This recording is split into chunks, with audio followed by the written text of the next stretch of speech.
Ah, criançada, tudo bom com vocês? Vocês pediram pra eu voltar, voltei, né? Tive que perder a vergonha desses aparelhos eletrônicos aí, mas... A professora de vocês falaram que recebeu umas mensagens, que queria que eu voltasse aqui, aí ela teve que me ensinar a mexer nesses aparelhos aí. Tomara que eu saiba falar dessas câmeras, né? Sabe o que ela fez? Ela deixou até uma instrução pra mim nesse caderno aqui, de deixar meu café aqui, porque eu não consigo pegar as duas coisas ao mesmo tempo. Ela deixou anotado aqui... Eita, que eu acho que eu tô ficando cega. Achei. Ela falou que eu tinha que falar com vocês igualzinho ela fala com vocês. Então eu vou tentar, tá bom? Calma aí. Ai. Essas coisas é difícil, né, da vida. Eu sempre vejo essa pessoa apresentando aqui, gravando os vídeos, mas... Eu sou meio novata nessas coisas. Mas ela mandou falar assim. Oi, criançada. Tudo bom com vocês? Sejam bem-vindos a mais uma aula de História. História. Ah, história legal. Ela pediu para avisar vocês que as aulas dessa semana são uma revisão. Ela até deixou anotado aqui, porque a letra dela é mais bonita que a minha. Que é uma revisão. E é que é para vocês prestar atenção. Prestar muita atenção na aula, porque depois vocês vão fazer uma atividade. Legal, hein, crianças? Uma revisão, vocês devem estar ficando craque nos conteúdos. Muito legal, muito melhor desse jeito. Gostei. Acho que é só isso, gente. Pra vocês prestarem atenção nas aulas. Que mais? Ah, e fazer com bastante capricho, que ela falou que ela vai olhar tudo depois, tá bom?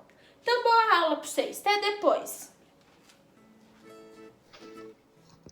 Vamos iniciar a nossa revisão de História parte 2, crianças. É a última revisão. Vamos lá? Então, nós aprendemos sobre as comunidades e o modo de vida nessas comunidades. Mas o que é uma comunidade? Crianças, quando nós encontramos os vizinhos, amigos e outras pessoas do lugar em que moramos, nós percebemos um agrupamento maior que o da nossa família. Então, tem mais pessoas que não são pessoas da família, né? Que são os vizinhos, os amigos e etc. Esse agrupamento nós chamamos de comunidade, tá? Então, essa comunidade é formada por vizinhos, amigos e outras pessoas, tá? Cada comunidade tem um jeito próprio de viver, tem as suas características. Vamos relembrar algumas comunidades?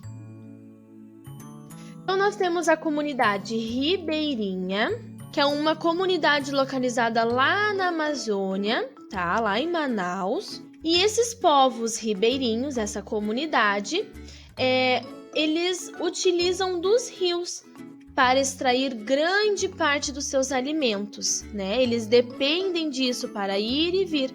Dependem do rio, né, para atravessar o rio e chegar na sua comunidade, e também para se alimentar.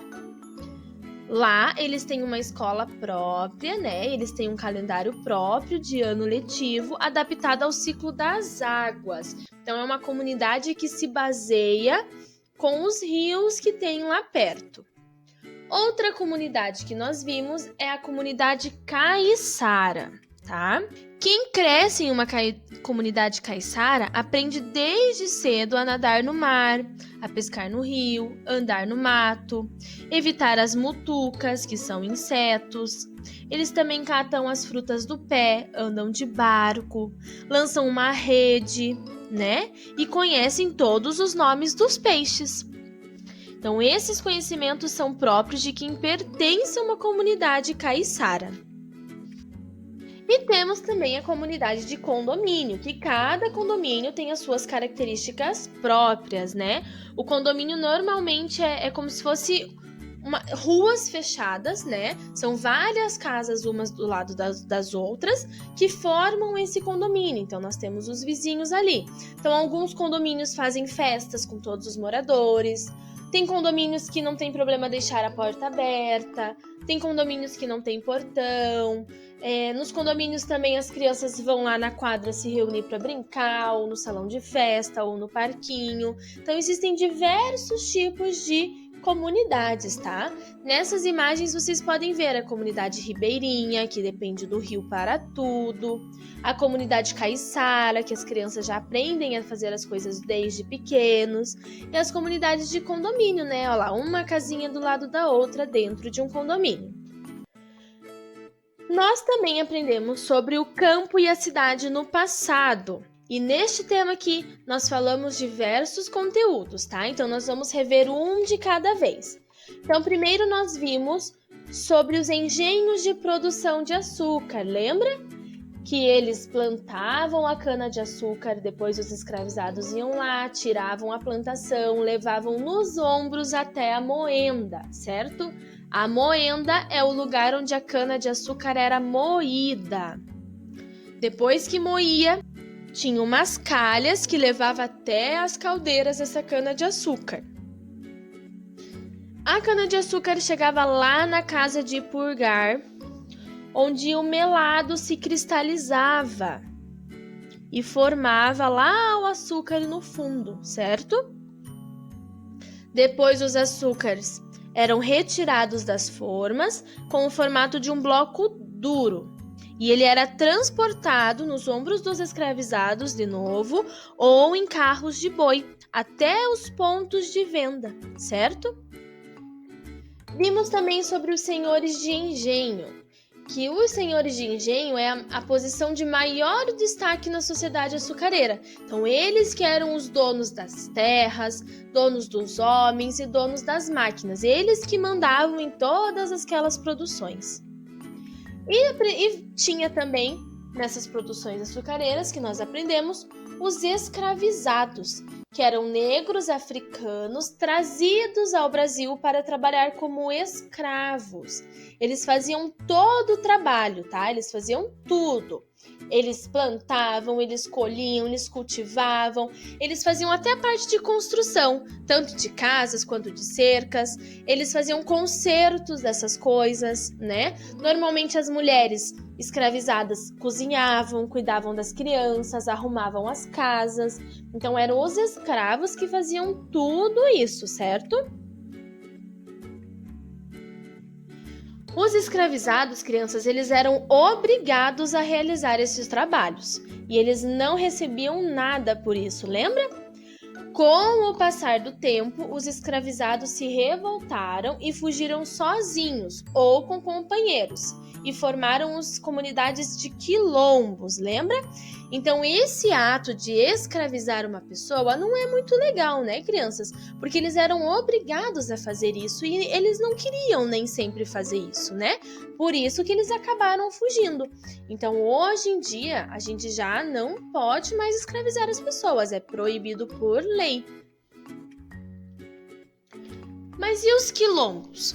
Então, os quilombos eram a comunidade, né, que eles fugiram e criaram, tá? Então, quilombos é o nome dado a povoações construídas pelos africanos e seus descendentes que tinham fugido dos senhores de engenho, tá? Eles queriam a liberdade deles. Então, esse era o objetivo deles. Eles criaram essas comunidades quilombos para viver em liberdade e viver do seu jeito, né?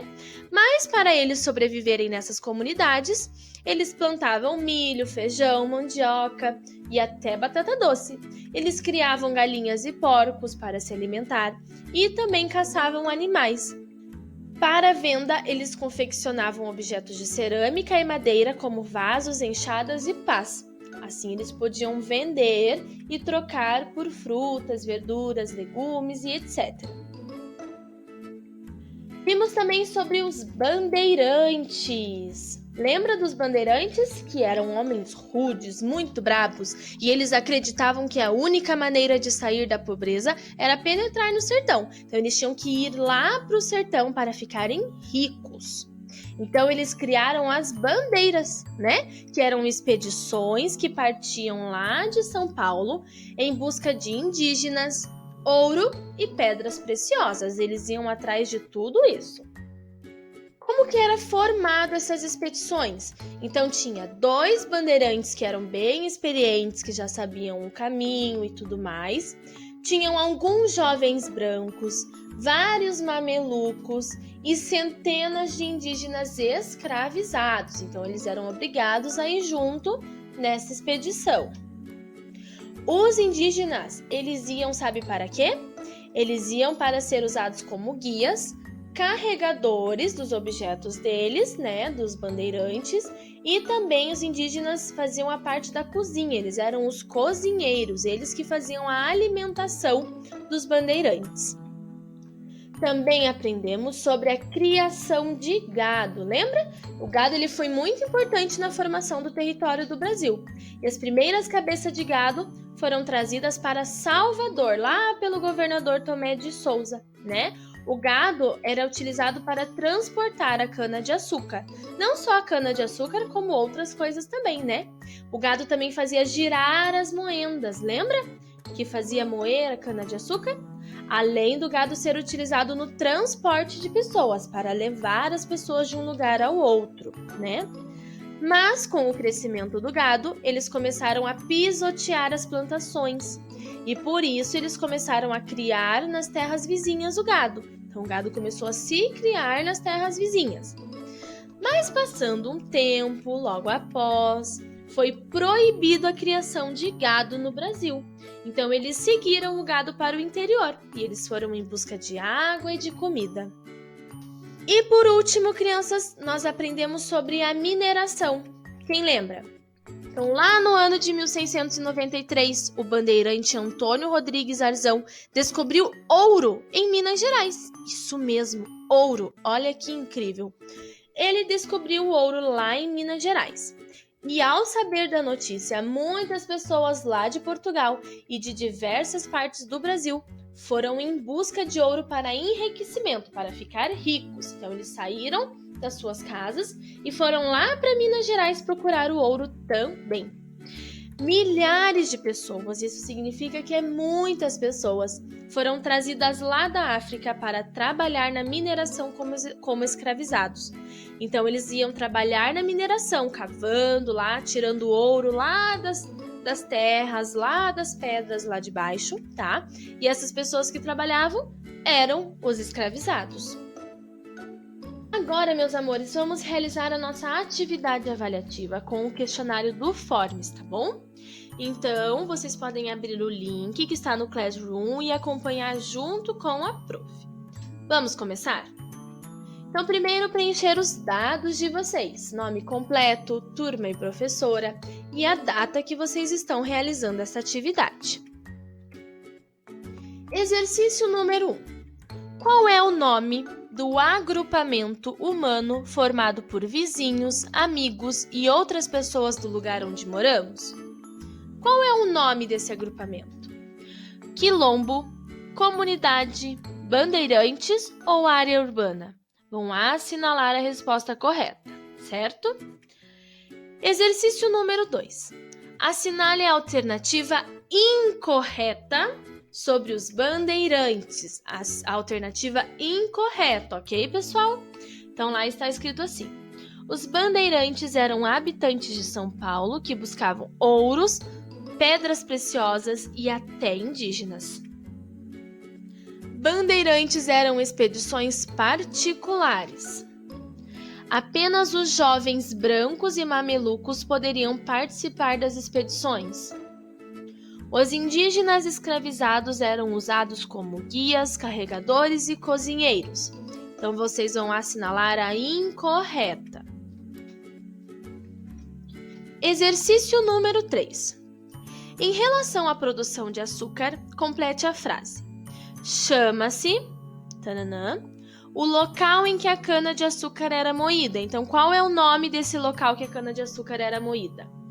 Moenda, potes, estábulo ou cafeicultura? Vão assinalar a resposta correta. Exercício número 4. Os povos africanos e seus descendentes construíram suas comunidades com o objetivo de viverem pós-liberdade. Qual é o nome dado a esses locais? Qual é o nome do local que esses povos africanos construíram as suas comunidades? para viverem livres. Lembra? Então, nós temos lá 4 alternativas: indígena, quilombo, bandeirantes ou escravos. Então, vai marcar a alternativa correta. E por último, o exercício número 5. Então, presta bastante atenção neste exercício, olha só. Antigamente, o trabalho na produção de açúcar, na mineração e até nas cafeiculturas eram realizados pelos escravizados. Qual a sua opinião sobre esse tipo de trabalho? Então, vocês vão escrever a sua opinião. O que vocês acham sobre esse tipo de trabalho? O trabalho que era realizado pelos escravizados, certo? Então, vocês vão escrever ali a sua opinião. O que vocês acham, certo, meus amores? Não esqueçam que a prof vai ler depois essas questões, tá? A prof mesma vai corrigir. Combinado?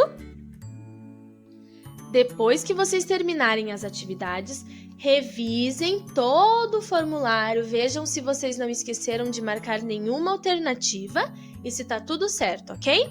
Não esqueçam de clicar em enviar, que daí a prof vai receber o formulário e vai corrigir novamente. Então, boa aula, meus amores, façam com bastante atenção e bastante capricho. Qualquer coisa, a prof está aqui, tá bom? Então, um beijo no coração e até semana que vem.